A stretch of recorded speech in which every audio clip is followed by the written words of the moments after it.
بالله من الشيطان بسم الله الرحمن الرحيم وما من دابة في الأرض إلا على الله رزقها ويعلم مستقرها ومستودعها كل في كتاب مبين صدق الله العظيم. درود شریف پڑھے اللهم صل على محمد وعلى آله وصحبه وبارك وسلم.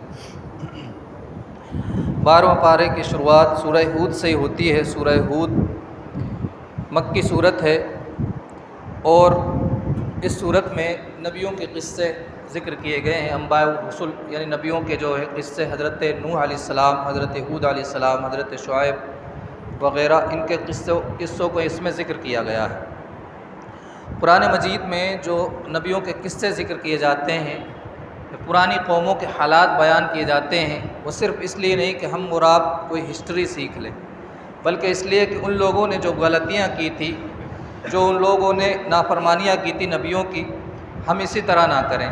ورنہ تو ہوگا یہ کہ جس طرح ان کو اللہ نے عذاب میں مبتلا کر دیا، ہم کو بھی اللہ تعالیٰ عذاب میں مبتلا کر سکتا ہے.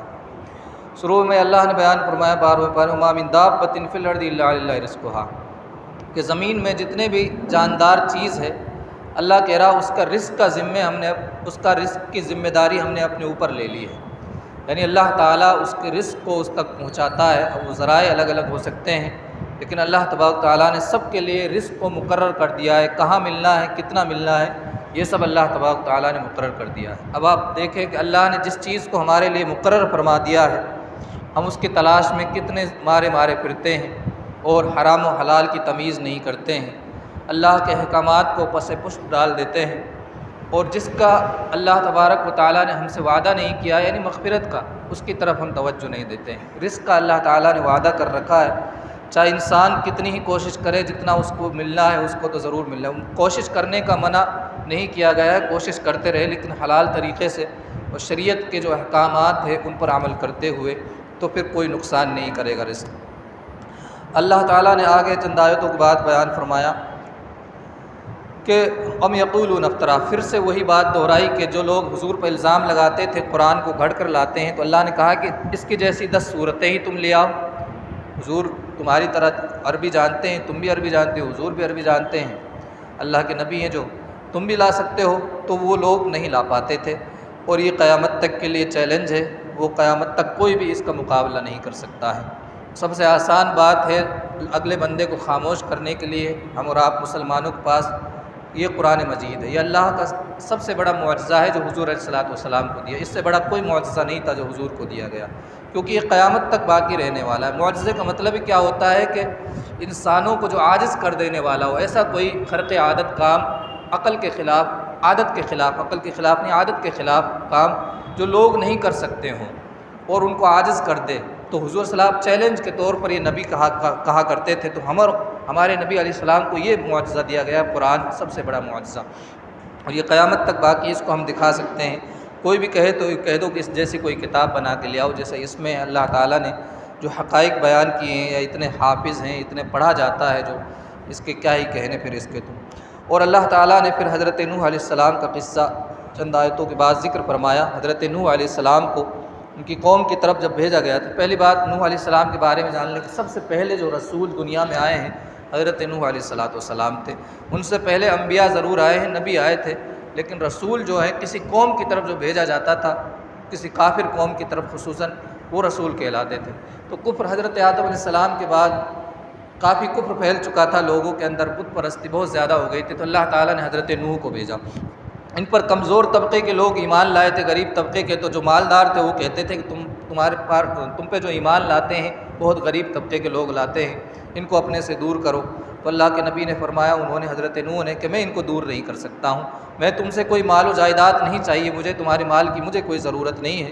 ان کا جو معاملہ ہے وہ اللہ تعالیٰ پر ہے کہ وہ کس طرح اللہ تعالیٰ ان کے ساتھ معاملہ فرمائے گا.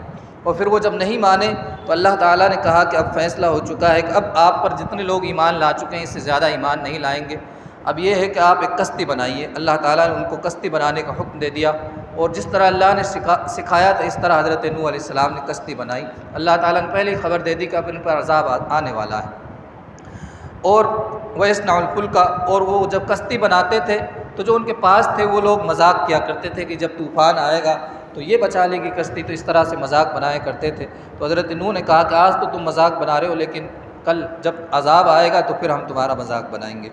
پھر اسی طرح جب وہ عذاب کا دن آ گیا تو اللہ فرماتا حتی اذا جاء امرنا وفارت التنور، جب ہمارا حکم آ گیا تو تنور ابل پڑا، یعنی پانی، زمین سے پانی نکلنے لگ گیا۔ اور پھر آگے قرآن مجید میں آتا ہے اگلی صورتوں میں کہ آسمان سے بھی پانی برسنے لگ گیا، بہت تگڑا کیا ہے طوفان آیا، اور حضرت نوح علیہ السلام جو آپ پر ایمان لائے تھے آپ کے گھر والوں میں سے اور دیگر جو بھی، وہ لوگ سب کشتی میں سوار ہو گئے اللہ کے نام سے۔ انہوں نے کہا ارکبوا فیہا بسم اللہ مجریہا ومرساہا، کہ تم اس کشتی میں سوار ہو جاؤ اللہ کے نام سے، یہ اس کا چلنا ہے اور اس کا ٹھہرنا ہے۔ پھر وہ کشتی چلتی رہی اور تمام لوگوں کو کیا اللہ تعالیٰ نے غرق کر دیا، ختم کر دیا، اور ان پر بہت ہی کم لوگ ایمان لائے تھے۔ اور آپ دیکھیے کہ حضرت نوح علیہ السلام نے 950 سال تک ان کے اندر تبلیغ کی تھی، 950 سال، آج کل تو یہ عمر تصور بھی نہیں کی جا سکتی ہے، اتنے کم لوگ ایمان لائے، اللہ تعالیٰ نے ان کا نام و نشان مٹا دیا۔ اور اللہ تعالیٰ نے بعد میں اس کشتی کو، ایک جودی پہاڑی ہے اس پر کیا ہے روک دیا، اس سے وہ اترے۔ اور امپورٹنٹ بات اس میں یہ بھی ہے کہ حضرت نوح علیہ السلام کا ایک بیٹا تھا، وہ حضرت نوح پر ایمان نہیں لایا تھا، تو اس کو بھی اپنی کشتی میں نہیں بٹھایا۔ حضرت نوح علیہ السلام نے اللہ کی بارگاہ میں کہا کہ اللہ تعالیٰ تیرا وعدہ تھا میرے اہل کو تو بچائے گا، گھر والوں کو بچائے گا، اور تو وعدے کو پورا کرنے والا، تو حکم الحاکمین ہے۔ اللہ نے کہا کہ جو تجھ پر ایمان نہیں لایا نا، اس کا تو تجھ سے کوئی تعلق نہیں ہے، یعنی تمہارے گھر سے بھی اس کا کوئی تعلق نہیں رہا، تمہارا رشتہ اس سے ختم ہو گیا اور عذاب اس پر آ گیا، وہ ختم ہو گیا۔ پھر حضرت نوح علیہ السلام نے اللہ تعالیٰ سے معافی مانگی کہ میں نے وہ سوال کر لیا جو مجھے نہیں کرنا چاہیے تھا اللہ تعالیٰ سے۔ اس کے بعد میں وَإِلَىٰ عَادٍ أَخَاهُمْ هُودًا، حضرت ہود علیہ السلام کو ان کی طرف، عاد قوم کی طرف بھیجا گیا۔ قوم عاد تھی، نام تھا اس کا، بڑی طاقتور قوم تھی، حضرت ہود علیہ السلام کو بھیجا گیا۔ حضرت نوح کے بعد یہ ہوئے تھے، انہوں نے بھی اللہ کے ایک ہونے کی، اللہ کی عبادت کی دعوت دی، بت پرستی میں یہ لوگ مبتلا تھے۔ انہوں نے بھی یہی بات کہی، تمام نبی یہی کہتے تھے یا قوم لا اسألکم علیہ اجرا، ہمیں تم سے کوئی اجرت نہیں چاہیے، کوئی پیسہ نہیں چاہیے، ہم اللہ کی خاطر تمہیں بلاتے ہیں۔ اور کہا کہ تم اللہ تعالیٰ سے استغفار کرو گے، توبہ کرو گے تو اللہ تعالیٰ تمہارے لیے آسمان سے پانی برسائے گا اور تمہاری قوت میں اور رزق تمہیں اللہ تعالیٰ بڑھا دے گا۔ لیکن وہ کیا ہے، وہ وہی کہتے تھے، حضرت ہود علیہ السلام کو بھی ان کی قوم والے کہتے تھے کہ یہ تو ہمارے باپ داداؤں کے جو دین ہے اسے دور کرنا چاہتے ہیں، ہمیں لگتا ہے کہ کوئی جو ہمارے جو معبود ہے ان کی بات، ان کی طرف سے ان کو کوئی برائی پہنچ چکی ہے، یعنی الزام لگاتے تھے معاذ اللہ پاگل ہونے کا، اس طرح کا الزام لگاتے تھے اور کہتے تھے کہ ہمارے معبودوں نے ان کو کچھ کر دیا ہے۔ بعد میں ان کے ساتھ بھی یہی معاملہ ہوا، اللہ تعالیٰ نے فرمایا وَلَمَّا جَاءَ أَمْرُنَا نَجَّيْنَا هُودًا وَالَّذِينَ آمَنُوا مَعَهُ بِرَحْمَةٍ مِنَّا، جب ہمارا معاملہ آ گیا، حکم آ گیا، تو ہم نے ہود علیہ السلام اور اس کے ساتھ جو ایمان لائے تھے اپنی رحمت سے ان کو بچا لیا، اور ان کے علاوہ جتنے تھے سب کو اللہ تعالیٰ نے ان کو بھی عذاب میں مبتلا کر دیا۔ اس کے بعد وَإِلَىٰ ثَمُودَ أَخَاهُمْ صَالِحًا، سمود ایک قوم تھی، ان کی طرف حضرت صالح علیہ السلام بھیجے گئے تھے، ان میں بھی یہی خرابی تھی۔ سمجھ رہے آپ، یہ نبیوں کو رسولوں کو اللہ تعالیٰ بھیجتا رہتا تھا، اور انہوں نے بھی وہی اللہ کے ایک ہونے کی ان کو دعوت دی، لیکن انہوں نے بھی وہی چیز نہیں مانی، اور پھر حضرت سمود علیہ السلام پر طرح طرح کے انہوں نے الزام لگایا، ایک معجزہ بھی انہوں نے مانگا تھا، اور حضرت صالح علیہ السلام پر انہوں نے الزام لگایا تھا قوم سمود نے، ایک معجزہ بھی قوم سمود نے مانگا تھا کہ ہمیں کوئی ایک معجزہ دکھلا دو، یعنی اونٹنی کا معجزہ مانگا تھا، تو اللہ تعالیٰ نے ایک پہاڑ سے، پتھر سے ایک اونٹنی ان کے لیے نکال دی تھی۔ اللہ نے کہا کہ اس کو اب چھوڑ دینا ہے اور یہ کھائے پیے، اس کے پاس میں برائی سے نہیں جانا ہے، یعنی اس کے ساتھ برا معاملہ نہیں کرنا ہے، ورنہ تو اللہ کا عذاب آ جائے گا۔ ظالموں نے کیا کہ ان کو فعقروہا، ان کے ٹانگوں کو کاٹ دیا، اونٹنیوں کو قتل کر دیا انہوں نے۔ اللہ نے کہا کہ اب تمہارے لیے 3 دن کا موقع ہے، 3 دن تک تم فائدہ اٹھا لو، اس کے بعد تمہارے کیا ہے جڑ کٹ جائے گی، تمہارا نام و نشان مٹ جائے گا۔ وہ بھی یہی حضرت صالح علیہ السلام اور جو اس کے ساتھ ایمان لائے تو اللہ تعالیٰ نے ان کو بچا لیا، اور تمام قوم کو کیا ہے اللہ تعالیٰ نے ایک چنگھاڑ، ایک زوردار آواز آئی تھی، اس سے سب کو ختم کر دیا اللہ تعالیٰ نے۔ تو آپ دیکھ رہے ہیں نبیوں کی نافرمانی کی، نبیوں نے دعوت دی، انہوں نے جن کی نافرمانی کی نبیوں کو اور جو ایمان لاتے تھے اللہ تعالیٰ کیا ہے ان کو بچا لیا کرتا تھا۔ پھر آگے حضرت ابراہیم علیہ السلام کا مختصر سا ذکر آتا ہے کہ حضرت ابراہیم علیہ السلام کے پاس فرشتے تشریف لائے، اور کافی عمر ہو گئی تھی حضرت ابراہیم علیہ السلام کی، اور آپ کی جو بیوی تھی حضرت سارہ رضی اللہ تعالیٰ عنہ، ان کے کوئی بچہ نہیں تھا، تو فرشتوں نے آ کر اس عمر میں کیا ہے بشارت دی کہ آپ کو اللہ تعالیٰ بچے سے نوازے گا، اور ان کا نام بھی بتا دیا، اسحاق ان کا نام ہوگا۔ جب یہ خوشخبری سنی تو ان کی بیوی جو کافی عمر دراز تھی، انہوں نے کہا کہ اس عمر میں اللہ تعالیٰ ہمیں بچہ دے گا، میں تو بڑھیا ہو چکی ہوں، کافی عمر ہو چکی ہے، اور یہ بھی کافی عمر دراز ہو چکے ہیں، حضرت ابراہیم کے بارے میں فرمایا۔ تو انہوں نے کہا قالوا تعجبین من امر اللہ رحمۃ اللہ، کیا تم تعجب کرتی ہو اللہ تعالیٰ کے معاملے کے بارے میں اور اللہ کی رحمت کے بارے میں؟ یعنی اللہ تعالیٰ چاہے تو کبھی بھی اولاد دے سکتا ہے، تو پھر بعد میں اللہ تعالیٰ نے ان کو اولاد بھی دی تھی۔ پھر وہی فرشتے کیا ہے حضرت لوط علیہ السلام کی قوم کی طرف آئے تھے، حضرت ابراہیم سے کہا کہ ہمیں قوم لوط کی طرف بھیجا گیا ہے کہ ان پر عذاب نازل کیا جائے۔ حضرت ابراہیم السلام نے ان کے بارے میں، قوم لوط کے بارے میں ایک طرح کا مباحثہ بھی کیا فرشتوں سے۔ قرآن میں آتا ہے یجادلنا فی قوم لوط، حضرت ابراہیم ہم سے جھگڑا کر رہے تھے قوم لوط کے بارے میں۔ اللہ کہہ رہا ہے یعنی ایک پیار محبت سے جو ایک جھگڑا ہوتا ہے جیسے بچے کرتے ہیں اپنے ماں باپ سے، اس طرح کا جھگڑا کر رہے تھے۔ یعنی یہ کہہ رہے تھے حضرت ابراہیم السلام اللہ سے کہ ان کو بچا لیجئے، اس طرح کی بات کر رہے تھے۔ اللہ نے فرمایا ان ابراہیم لحلیم اواب منیب، یقیناً ابراہیم علیہ السلام بہت ہی بردبار تھے اور بہت ہی آہوزاری کرنے والے تھے، لوگوں کا درد ان کے اندر تھا اور رجوع کرنے والے تھے۔ اللہ تعالیٰ نے منع کر دیا یا ابراہیم اعرض عن ھذا، اس معاملے سے آپ دور رہے، اللہ تعالیٰ نے فیصلہ فرما لیا ان پر عذاب آ کے رہے گا۔ قوم لوط کا ذکر ہوتا ہے۔ قوم لوط وہ قوم تھی اس سے جس گناہ میں یہ مبتلا تھے، یعنی کفر و شرک میں تو تھے یہ مبتلا، جس گناہ میں مبتلا ہوئے تھے اس سے پہلے اس گناہ میں کوئی مبتلا نہیں ہوئے تھے۔ یعنی وہ اغلام بازی کیا کرتے تھے، لڑکوں کے ساتھ غلط کام کیا کرتے تھے، لڑکیوں کو چھوڑ کر لڑکوں کے ساتھ وہ غلط کام کیا کرتے تھے۔ پھر اللہ تعالیٰ نے فرشتوں کو جب بھیجا اور پھر فرشتے انسانی شکل میں آئے تھے، جب حضرت لوط علیہ السلام کے پاس آئے تو قرآن میں آتا سی بہم، حضرت لوط علیہ السلام کو ایک طرح کی گھٹن سی محسوس ہوئی، ان سے پریشانی محسوس ہوئی فرشتوں سے، اور دل میں خوف محسوس کیا۔ یعنی اچھے بچوں کی صورت میں آئے تھے، لڑکوں کی صورت میں آئے تھے، انہوں نے سوچا کہ وہ لوگ آئیں گے اور ان کے ساتھ غلط کام کریں گے، ان کو معلوم تو تھا نہیں یہ فرشتے ہیں۔ ان کی قوم ان کے پاس آئے اور حضرت لوط علیہ السلام نے کہا کہ تمہارے پاس جو عورتیں ہیں، ہماری بچیاں ہیں جو تمہارے پاس، یعنی قوم جو نبی جس قوم میں بھیجا جاتا ہے وہ تمام اس کی اولاد ہی لگتی ہے، ایک طرح سے روحانی اولاد ہوتی ہے، ان کے پاس تم جاؤ، لڑکوں کے پاس کیوں جاتے ہو؟ لیکن وہ نہیں مانے۔ پھر ان فرشتوں نے کہہ دیا کہ آپ فکر نہ کریں، ہمیں اللہ تعالیٰ نے بھیجا ہے، ہم فرشتے ہیں، اور ان پر اللہ تعالیٰ نے عذاب نازل فرما دیا۔ قرآن میں آتا ہے فلما جاء امرنا جعلنا عالیہا سافلها وامطرنا علیہم حجارۃ من سجیل منضود۔ اور لوط علیہ السلام کو پہلے یہ کہا تھا کہ تم رات میں یہاں سے نکل جاؤ، ان پہ صبح عذاب آ جائے گا۔ اپنے جو بھی ایمان لائے تھے، ان کے جو صرف 2 لڑکیاں ایمان لائی تھی، ان کی بیوی تک کو بھی عذاب آیا تھا۔ اسی طرح نوح علیہ السلام کی بیوی کو بھی عذاب آیا تھا، یہ قرآن میں آئے گا 28ویں پارے میں۔ اللہ نے فرمایا کہ جب ہمارا معاملہ آیا، جب ہمارا حکم آیا، تو ان کی جو جعلنا عالیہ، ان کا جو اوپر والا حصہ تھا، یعنی جو گھر تھے جو، اللہ تعالیٰ نے ان کو بدل دیا، اوپر والے حصے کو نچلے والا حصہ کر دیا، اور ان پر پتھروں کی بارش اللہ تعالیٰ نے برسائی، اور ان کے پتھروں پر نام بھی لکھے ہوئے تھے کہ جس پر پڑتا تھا اس کا نام بھی لکھا رہتا تھا۔ تو اس طرح کا عذاب ان پر آیا۔ پھر حضرت شعیب علیہ السلام کا ذکر آتا ہے۔ حضرت شعیب یہ مدین ایک بستی تھی، اس کی طرف بھیجے گئے تھے، انہوں نے بھی وہی دعوت دی کہ اللہ کی عبادت کرو جس کے علاوہ کوئی معبود نہیں ہے۔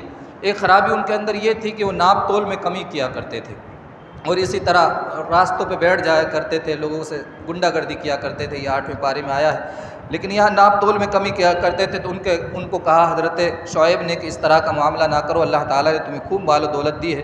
لیکن انہوں نے یہی کہا قالوا اے شعیب یا شعیب وصلاتک تأمرک ان نترک ما یعبد آباؤنا او ان نفعل فی اموالنا ما نشاء۔ اے شعیب کیا تمہاری نماز تمہیں حکم دیتی ہے کہ جس کے ہمارے باپ دادا جس کی عبادت کرتے تھے ہم اس کو چھوڑ دیں، یا ہم اپنے مال میں فائدہ نہ اٹھائیں؟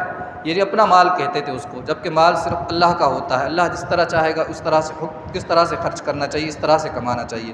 بہرحال انہوں نے بھی وہی معاملہ کیا، حضرت شعیب علیہ السلام کو ڈرائے دھمکائے بھی، اور کہا کہ اگر تمہاری قوم نہ ہوتی تو ہم تمہیں کیا ہے لرجمناک پتھروں سے ہلاک کر دیتے۔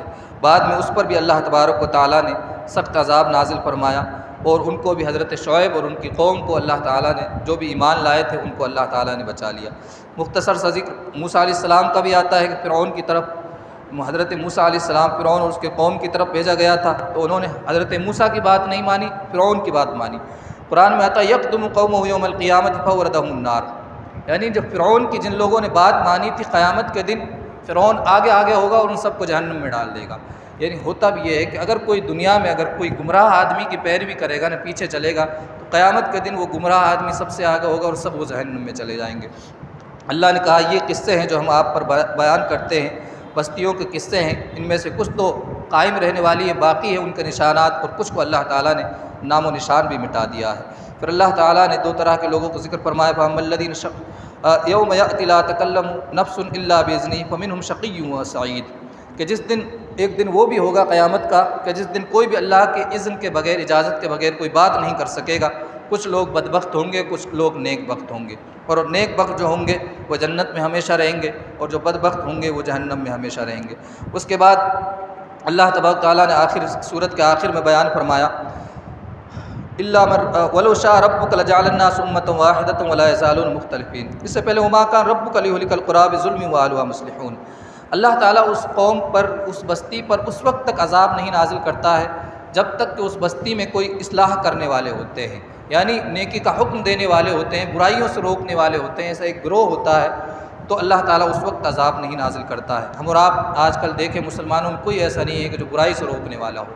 ہم اور آپ گناہوں میں مبتلا ہوتے ہیں اور ناچ گانے کر رہے لوگ، لیکن کسی کی ہمت نہیں ہوتی ہے کہ کسی کو جا کر کہے کہ تو برا کر رہا ہے۔ تو عذاب تو ہم پر آئے گا، عذاب کی الگ صورت ہو سکتی ہے۔ ہم اور آپ پر عذاب جو آ رہا ہے وہ کافروں کی صورت میں آ رہا ہے کہ اللہ تعالیٰ نے ان سے عذاب دلوا رہا ہے جو اللہ تعالیٰ کی نظروں میں سب سے بدتر ہے، تو یہ بھی ایک عذاب کی صورت ہے۔ اللہ نے فرمایا وَلَوْ شَاءَ رَبُّكَ، اگر اللہ تعالیٰ چاہتا تو سب کو ایک ہی امت بنا دیتا، لیکن لوگوں میں اختلاف رہا ہے۔ اور پھر آگے فرمایا وَتَمَّتْ كَلِمَتُ رَبِّكَ لَأَمْلَأَنَّ جَهَنَّمَ مِنَ الْجِنَّةِ وَالنَّاسِ أَجْمَعِينَ۔ تمہارے رب کی بات مکمل ہو چکی ہے کہ میں ضرور جہنم کو جناتوں اور انسانوں سے سب بھر دوں گا، ضرور بھر دوں گا، یعنی جہنم کو بھر دیا جائے گا بالکل بھی۔ پھر سورہ یوسف شروع ہوتی ہے، اور سورہ یوسف بھی یہ مکہ مکرمہ میں نازل ہوئی تھی، اور حضرت یوسف علیہ السلام کا ہی اس میں قصہ ذکر کیا جاتا ہے۔ اللہ تعالیٰ نے بیان فرمایا احسن القصص، سب سے بہترین جو قصہ ہے نا، ان میں سے سب سے بہترین قصوں میں سے ایک قصہ یہ ہے جو قرآن میں بیان کیا گیا حضرت یوسف علیہ السلام کا۔ یوسف علیہ السلام نے خواب دیکھا تھا، اس کو اللہ نے بیان فرمایا اذ قال یوسف لی ابی، اپنے والد سے حضرت یوسف نے کہا کہ میں نے دیکھا ہے خواب میں کہ 11 کوكبا، 11 ستارے، اور والشمس والقمر، سورج اور چاند مجھے سجدہ کر رہے ہیں۔ وہ 11 ستارے ان کے بھائی تھے، 12 بھائی تھے، 11 ستارے ان کے بھائی تھے، اور ان کے والد تھے حضرت یعقوب علیہ السلام، اور ان کی والدہ تھی۔ یہ خواب دیکھا تھا تو حضرت یعقوب علیہ السلام نے کہا کہ اس خواب کو تم اپنے بھائیوں کے سامنے نہ بیان کرنا، ہو سکتا ہے تم سے وہ حسد کرنے لگ جائے، شیطان ان کے اندر ڈال دے، کیونکہ شیطان تو انسان کا کھلا ہوا دشمن ہے۔ پھر ہوا بھی یہی کہ حضرت یوسف علیہ السلام کے بارے میں انہوں نے چال چلنا شروع کر دی۔ ہوتا یہ تھا کہ حضرت یوسف علیہ السلام کو چونکہ اللہ نے نبوت سے عطا کرنی تھی ان کو، اور حضرت یعقوب علیہ السلام ان سے بہت زیادہ پیار کرتے تھے، حضرت یوسف سے بھی، اور ان کے ایک اور بھائی تھے بنیامین نام تھا، ان سے بہت پیار کرتے تھے۔ ان کے اندر ایک حسد پیدا ہو گیا۔ ہوتا بھی ہے کہ جو چھوٹا بچہ ہوتا ہے گھر میں، اس سے ایک فطری طور پر محبت ہوتی ہے، لیکن ان کے اندر حسد پیدا ہو گیا۔ انہوں نے کیا ایک چال چلی اور کہا کہ اقتلوا یوسف، اپنے بھائیوں میں پلان بنایا کہ یا تو یوسف کو قتل کر دو یا دور ان کو کہیں لے جاؤ، زمین میں کہیں دور پھینک جاؤ، تاکہ جو ہمارے والد کی توجہ ہمارے اوپر آ جائے۔ ان کے کوئی روپیہ پیسہ نہیں تھا، وہ چاہتے تھے کہ حضرت یعقوب علیہ السلام ہم سے زیادہ پیار کرنے لگ جائے، اس لیے انہوں نے یہ کام کیا۔ بہرحال انہوں نے حضرت یوسف علیہ السلام کو کنویں میں ڈال دیا، اور کنویں میں ڈالنے کے بعد جب وہ کھیلنے کے لیے لے گئے تھے، جنگل میں ان کو لے گئے تھے حضرت یعقوب علیہ السلام سے بہانہ بنا کر کے ہمارے ساتھ کھیلیں گے، کھائیں گے، پئیں گے، اور کنویں میں ڈالنے کے بعد واپس آئے تو ایک کرتا ان کا لے آئے تھے اور اس میں خون لگا کر لے آئے تھے، اور کہا کہ انہوں نے حضرت یوسف علیہ السلام کو بھیڑیے نے کھا لیا ہے۔ اس طرح سے انہوں نے کیا بہانہ بنایا۔ حضرت یعقوب علیہ السلام سمجھ تو گئے، تو انہوں نے کہا تھا کہ تم نے جھوٹ، تمہارے نفس نے ایک بات گھڑ کے تم کو سکھا دی ہے۔ بعد میں وہ کنویں سے ایک قافلہ گزر رہا تھا وہاں سے، تو انہوں نے ان کو حضرت یوسف علیہ السلام کو اس سے نکال لیا اور اپنے ساتھ لے گئے اور مصر میں بھیج دیا۔